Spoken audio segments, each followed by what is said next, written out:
Good afternoon, everyone, and welcome. My name is Stephanie Fisher with the Education Department at Michigan Bankers Association. Hope you're having a great day. We're delighted to continue our complimentary webinar series to the membership. And today we are going to be talking about deciphering the value of valuables webinar.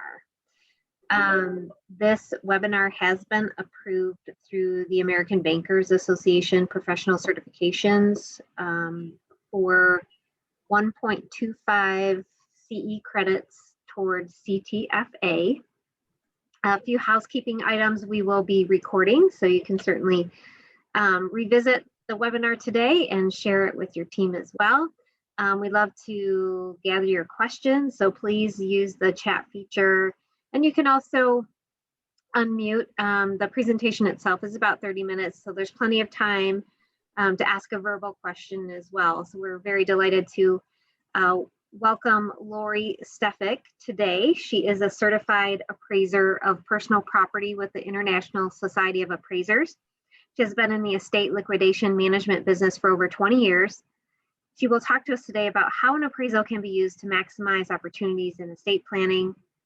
She'll detail the nuances of when a qualified appraiser is required for filing IRS forms, how to help your clients ensure their personal property, and how she can help you realize the value your clients are looking for when they liquidate through auctions, estate sales, or cleanouts. She's got a lot of personal stories that she's going to share with you from her years in the field, and she'd like to hear yours as well. So please, like I said, please utilize the chat and the verbal feature as well, and we're delighted to welcome Lori. Thanks for joining us. All right, thank you. Hey everyone, thanks for joining this Zoom webinar. I wish I could see all your smiling faces, but maybe another time. So today I am going to discuss why you should engage a qualified appraiser, what situations may arise during an appraisal, what a qualified appraiser can do for your client, and how to liquidate and dispose of your client's personal property, from the highly valuable to just the average, when the time is right. So I'll be taking questions at the end of the presentation, but feel free to send them through the chat function. We'd love to hear questions that you may have. All right, so I am Lori Stefik, and I own Stefik's Estate Liquidation Management.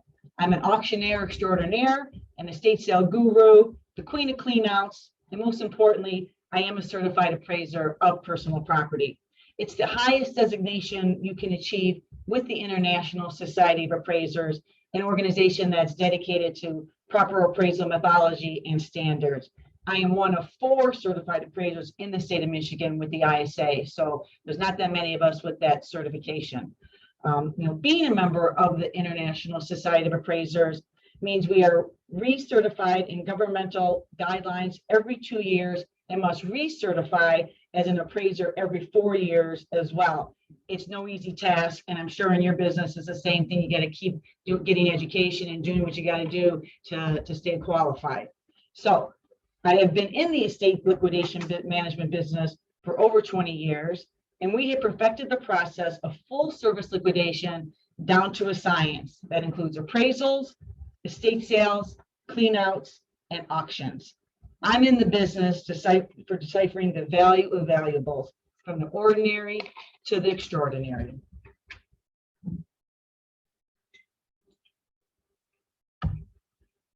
Okay, so let's first talk about appraisals.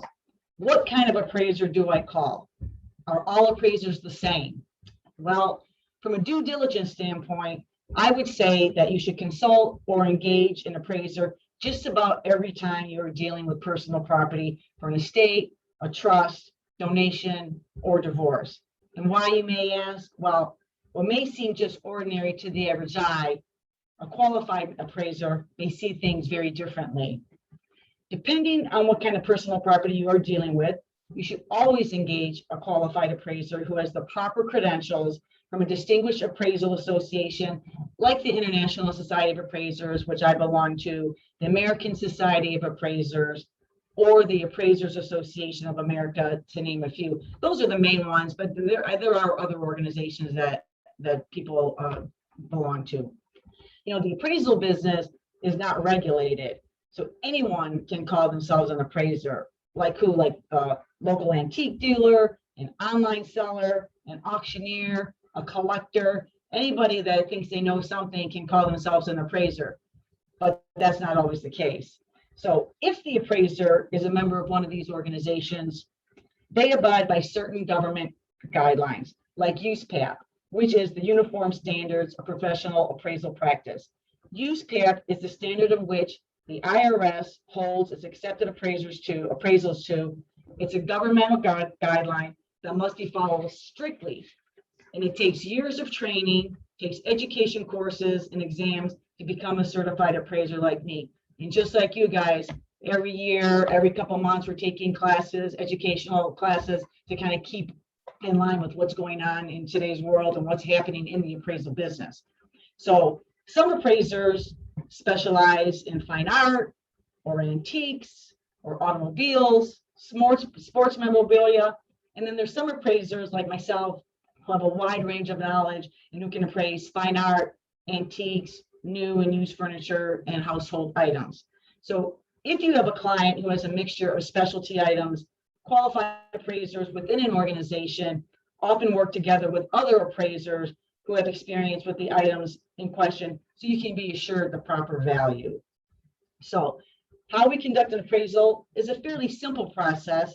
This is first, we make an appointment with the client or attorney to preview the property and then provide a letter of engagement with our projected rate for the review, for their review. Once the paperwork is complete, we set a date to conduct an appraisal. During that appraisal, we photograph and catalog all the items. We then create a detailed report describing each item, a photo of the item, and a fair market or replacement value. The client is provided with the report either in a PDF or optionally with a physical copy. So I love this story. So I was hired to do a clean out for an attorney who had a client who had passed away in an apartment. The attorney also hired me as an appraiser just to make sure that nothing, or to note anything that had any value.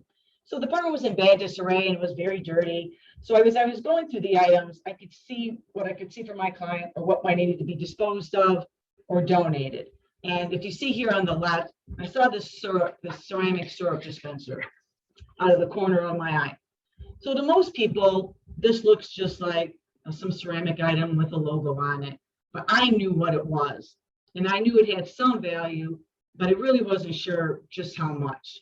So I took it back to the office, did some research, found out it was very collectible, and we put it up for auction for the client at my auction house. So the day of the auction, we started getting calls from all over the country, like phone call after phone call. Now I'm worried that someone's going to break the thing and because they're doing condition reports.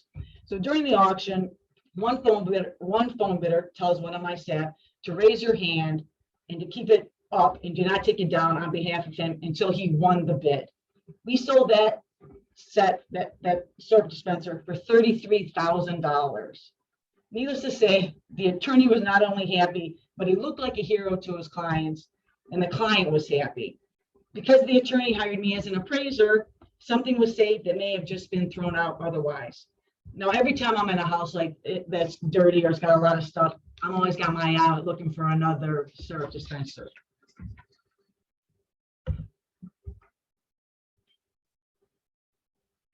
All right, so I'd like to talk about antiques for a little bit. So when I started in the estate sale and appraisal business over 20 years ago, everyone wanted grandma's antiques. Brownwood was very popular and was very sought after.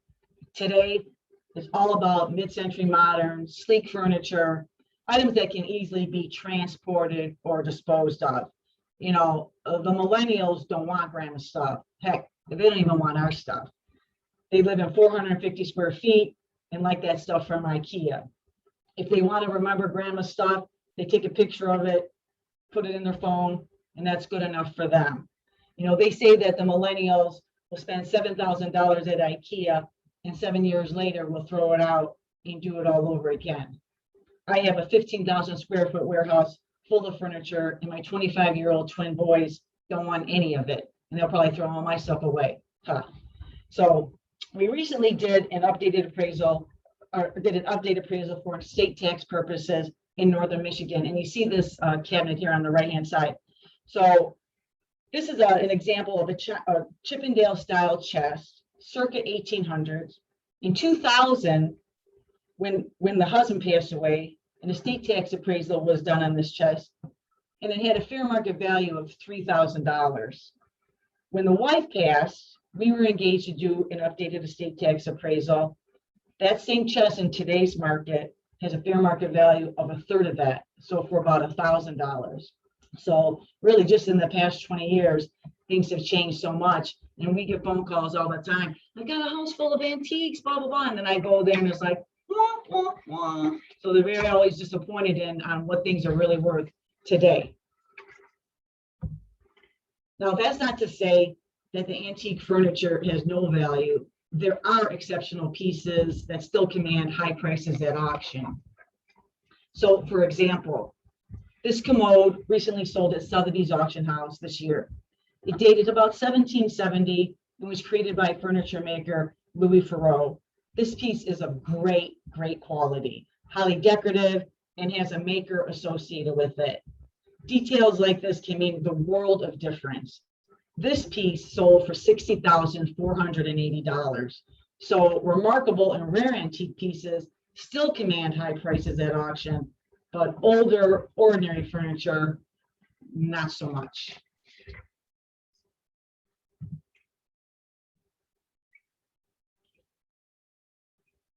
All right, next slide. So does my client need an appraisal? Well, I suggest if you have a client in a divorce settlement, an equitable distribution, making a large donation, or if your client has a taxable estate, then engaging an appraiser with the proper credentials is recommended, or in some cases required. I mean, if you're doing an estate tax appraisal, you have to have an appraisal. So if you think your client may not need an appraisal, it might be at least a good idea to at least have a qualified appraiser consult and do a cursory overview of the personal property to make sure nothing stands out that may have significant value. Now, most homes have ordinary nice furniture and household items, and maybe a few extraordinary pieces. And then there are the homes that have great artwork, sterling, mid-century modern furniture, or awesome collections. So I was doing an appraisal in a home for estate tax purposes / equitable distribution. The home was very large. They had some nice artwork, some silver, mix of antiques, and some mid-century modern furniture.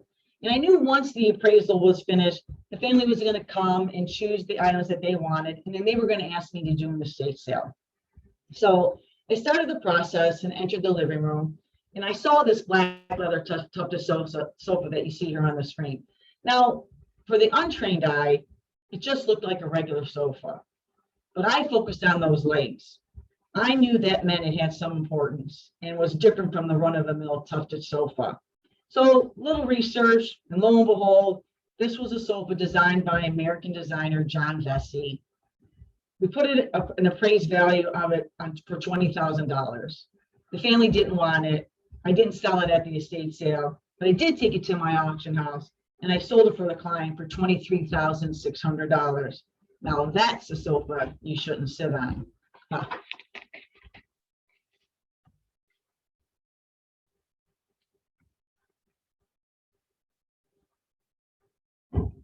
All right, I'd like to talk a little bit about estate tax form 706. Now, the executor of a decedent's estate uses form 706 to figure the estate tax imposed by Chapter 11 of the Internal Revenue Code. So if you have a client that has a gross estate that exceeds $11,580,000, you need to file form 706, and you need an estate tax appraisal by a qualified appraiser, one that the IRS recognizes as a qualified appraiser. Now, this doesn't mean $11.5 million just for personal property. It's for the whole estate, including real estate and other assets. The IRS requires the appraiser to measure the items, furniture, mirrors, lamps, art, and then anything that has a value of under $100 can be lumped together in each room. And then also any one item that is valued over $3,000 or any collection that is valued at more than $10,000 has to be accompanied by comparables from the appraiser to show how the appraiser came up with that value. It's a funny note. Believe it or not, most estate tax appraisals I do, where the client has to file Form 706, the personal property many times is mediocre at best. The great stuff is usually in a small, average-looking house that you would never expect had a house full of treasures. I conduct approximately 50 to 100 estate tax appraisals each year, not including divorce, equitable distribution, and insurance appraisals. You know, I've done a lot of work for high net worth and high profile clients. I recently conducted the personal property appraisal for the estate of Aretha Franklin, and that was a lot of fun. So that was a lot of fun.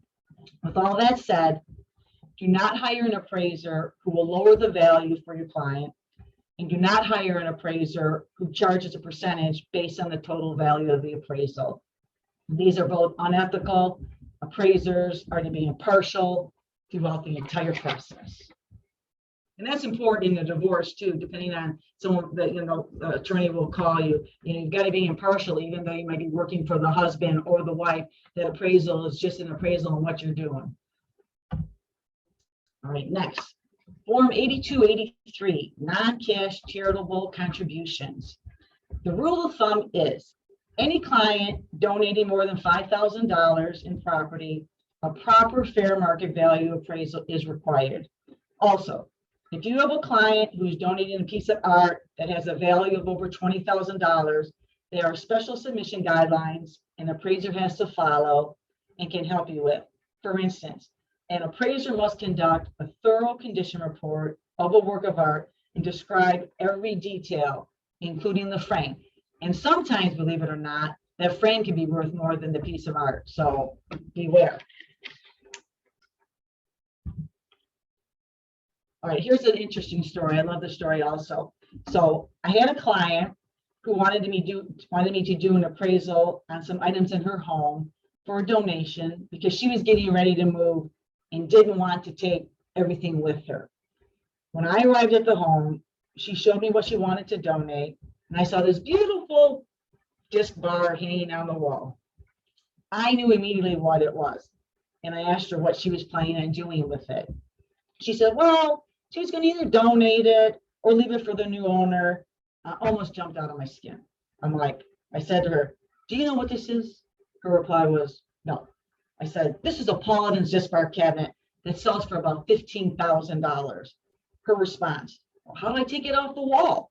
There will be marks on the wall and the new owners won't be happy. My response, my husband will be here tomorrow. He will take it off the wall. My painter will be right behind him. He will spackle and he will paint the wall. Needless to say, I sold that bar at my auction house for $17,700. So end result, the client was thrilled and so was I. But I guess the new owners might have been thrilled too if they had left it there on the wall. All right, I'd like to talk a little bit about insurance. So I'm not sure how many of your clients or you have clients that ask about insurance appraisals, but if you have clients that have art or better jewelry that does not have insurance on it, I always suggest that they get a replacement value appraisal on those items, get insurance on those items, and at that point, they will require probably a separate schedule on that policy. You know, a lot of times your client may be moving to independent living or assisted living, and it's important that a policy is in place for those items. And remember, replacement value is different than fair market value. Replacement value is what it would cost to replace the item. Fair market value is what it would sell for on the secondary market. You know, a lot of clients think their items are worth replacement costs on the secondary market. And unfortunately, this just is not true.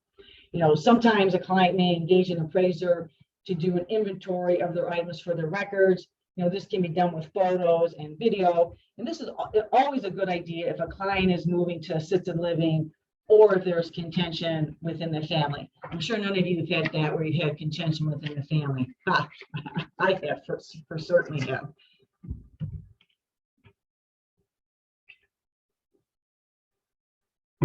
All right, so now I would like to talk about after the appraisal. what to do with all that stuff.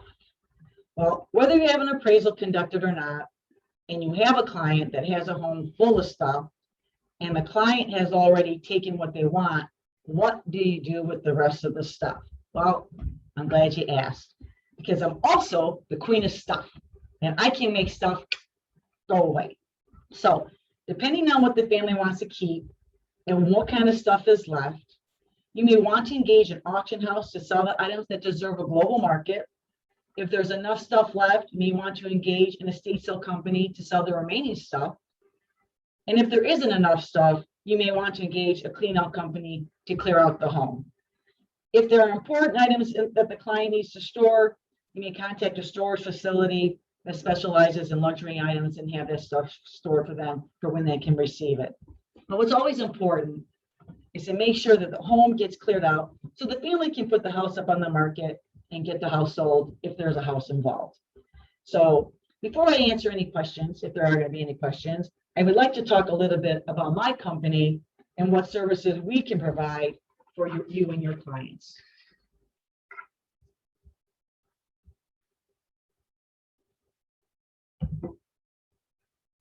All right, so one of the services we provide, we do own an auction house. So we consider ourselves a boutique auction house. We opened up in about 2008, so we've been open for about 13 years. We run approximately 6 auctions a year and offer items that are desirable nationally and globally. The internet has leveled the playing field for selling items at auction.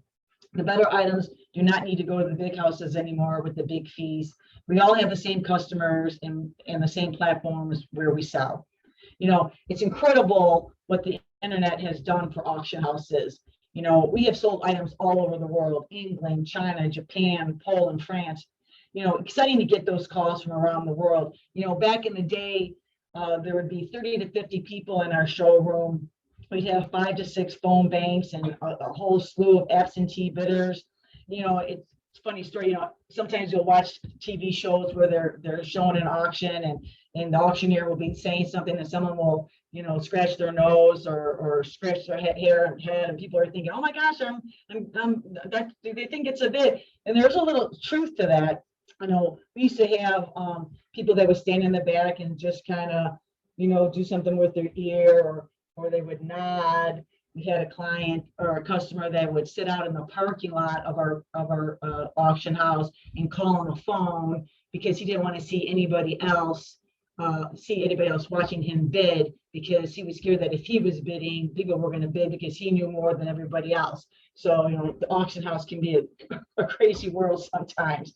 But today, everyone can just sit in their comfy chair and bid right from home. And that's how I mean, I would say, you know, 80% of the stuff we sells online, and it ships out. I mean, really, are people buying it right here? We ship all over the world. And because we are a boutique auction house, we not only give our clients the attention they deserve, but we give the items the attention that they deserve. So this painting that you see on screen is by a French artist, William Bouguereau. His work is very popular and is on prominent display in museums such as the Detroit Institute of Art. And if you've ever been to the DIA, you've probably seen his painting, The Nut Gatherers. This painting was sold for a client who donated all the proceeds to charity. You know, this artist's work usually gets higher prices at auction, but because this was an unusual religious scene for the artist, the value was a little lower than his other works, but a donation of $246,000, not too shabby.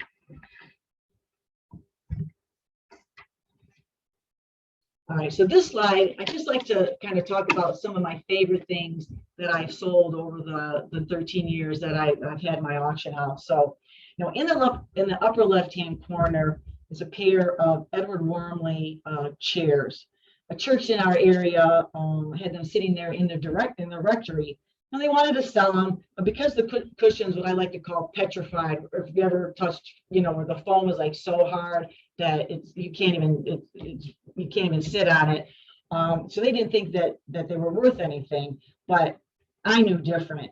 So these chairs are worth more as a pair than if they are sold separately. And you rarely find them in a pair. You usually find them all by themselves. And people don't care about the foam. So you can see how much they sold for, $9,225. The church was beyond grateful, and we were like so happy to be able to give the money to the church, and they could use it for whatever they needed. So below the chairs is this George Jensen fish platter. George Jensen was a famous Danish silversmith during the Art Nouveau period. His wares are highly sought after.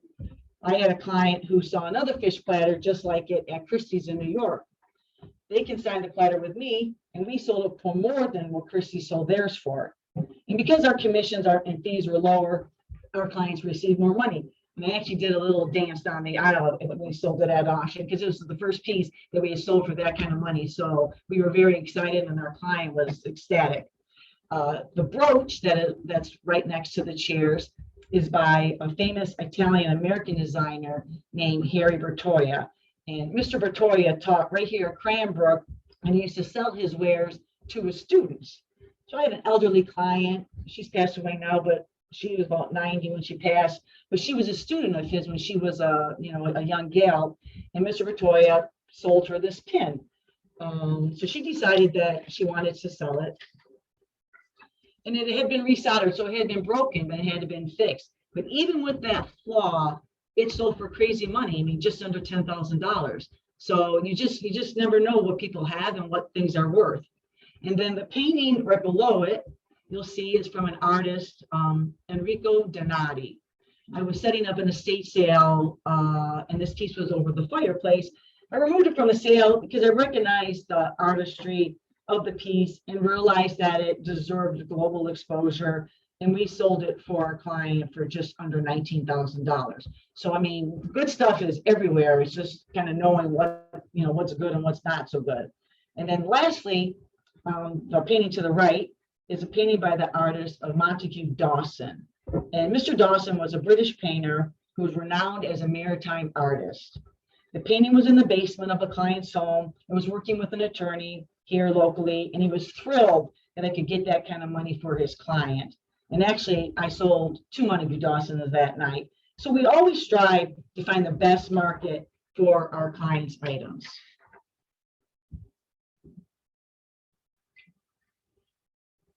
All right, so now I'd like to talk a little bit about our services. So let's talk about estate sales.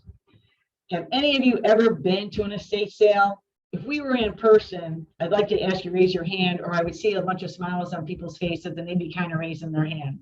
Anyway, if you have, most of you are probably hooked.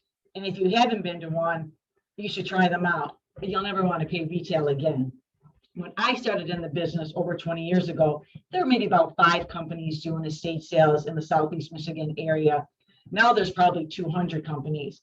And again, this is a business that is not regulated to anyone, or not regulated, so anyone can start an estate sale business. And it's not apples to apples, it's apples to oranges. So, while most homes have nice regular furniture and items, there are those times, and they happen more often than you think, where there's an item or two that has great significant value and needs to sell through the proper channels, either at auction, eBay, whatever the market may be. I have conducted over 1,000 estate sales over the last 20 years, and I have run sales from $8,000 to over $2,000 in sales in just a weekend. So when hiring a company, make sure you want to vet that company for their qualifications, their credentials, and experience. It could be the difference between selling a regular old tufted leather sofa for $500 or a John Bessie designer tufted leather sofa for $23,600.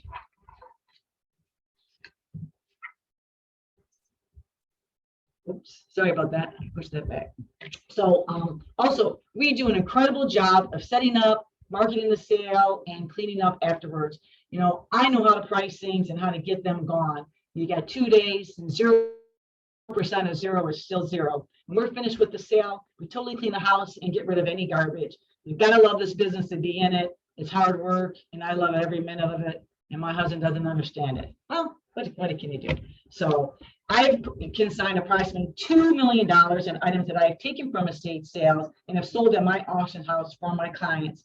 And I service Wayne, Oakland, Macomb, and parts of Washtenaw County when it comes to estate sales. With that said, I take consignments from all over the country, from all over the country and Michigan when it comes to auctions.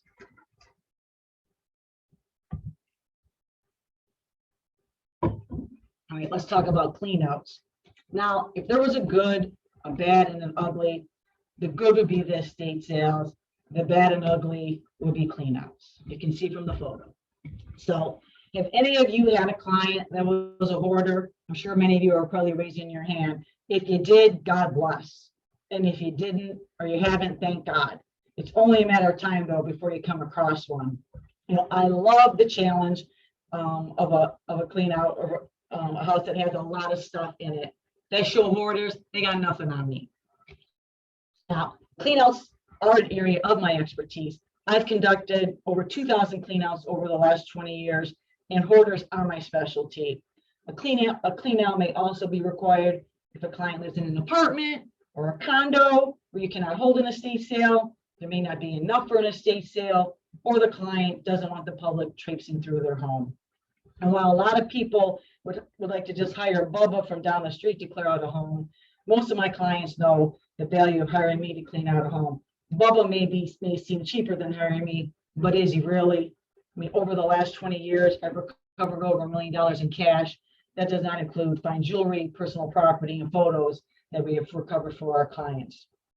You know, our service is pretty straightforward.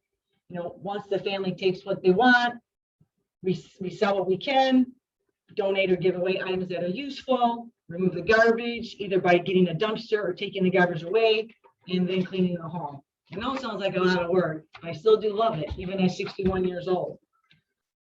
So my clean out fee started about $1,000, and I've done clean outs upwards of over $20,000.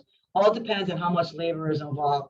I spend about $40,000 plus a year on dumpsters alone. So I'm conducting anywhere from 2 to 4 cleanouts a week, and much of my business comes to me by personal referral from professionals like you. This is a very popular service because it's usually done in a day, and then the house can be put on the market. And I've had a lot of clients over the last few years state that what they like about the clean house is less liability of having a bunch of people come through their homes. So a lot of professionals like yourselves just say, just sell the stuff and be done with it. You know, many of my clients have stated that if they spoke with me about my service, they sleep like a baby that night. Sweet dreams. So we also provide luxury storage in an indoor climate control setting for our clients if needed.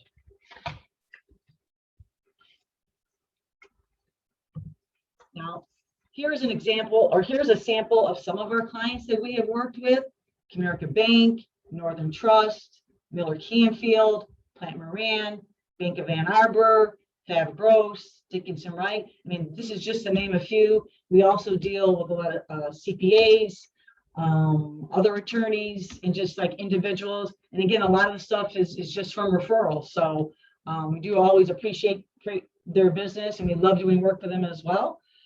You know, you can always bend my ear. I will always be brutally honest about what I think needs to be done, whether it means using me or not. And then lastly, you know, we are now providing our consignment and appraisal services to the Northern Michigan area. I mean, we've done appraisals in Northern Michigan for many, many years, and now we just kind of have a satellite office up there. We are available to help your clients with deciphering the value of their valuables. So hopefully I can see some questions or any comments.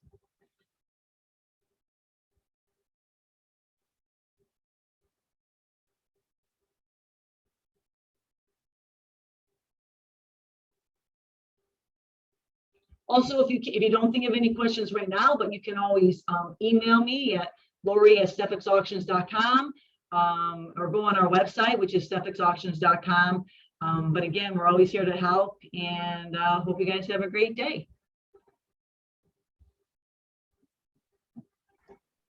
Thanks, Lori. Any questions for Lori?